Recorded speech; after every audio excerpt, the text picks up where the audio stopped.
He says they intend to facilitate more hands-on outdoor learning to encourage students to get more involved. The Secretary of the Ministry of Culture agrees with this way of learning. Emil Kairua says although language is a big component, it is only one aspect of Cook Islands culture. An all-inclusive approach to not just learning the language or relearning the language, but it's also appreciating what makes us Maori. What makes us an indigenous person of this place we call home. You need to know what is your maunga. Where do you come from? Who is your ariki? Their matakenanga and everything like that. So that is the extension to an education system that I think is going to be extremely exciting. Mr. Kairua says this is a far cry from the education system his parents went through. In the 60s, speaking Cook Islands Māori in school was a punishable act.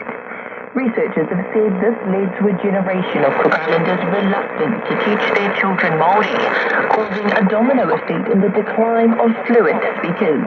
Speaking to our parents, they often told us how they were severely reprimanded for speaking in Māori back in their days at school. Now we've got an opportunity to reverse not just an attitude, but also the approach to language preservation.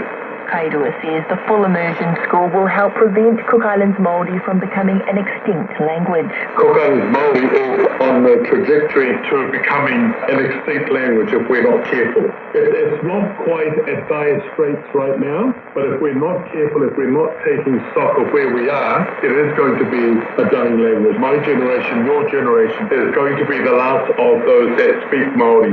One grandparent agrees. Mahai Daniel attended Rangitaiki as a child, and so did his own children. Now his grandchildren are attending. He says he is proud they have the opportunity to be immersed in their language and culture. I have grandchildren enrolled, and I want to see them learn about the history of Rangitaiki and the traditional practices we do here, as well as learning their language. This is important because we have a generation now with very few fluent speakers.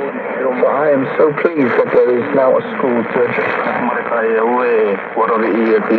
He says his sentiments are shared by fellow grandparents and parents in the community. Rangitaiki currently has a roll of over 100 students and will soon welcome a full immersion daycare to their premises.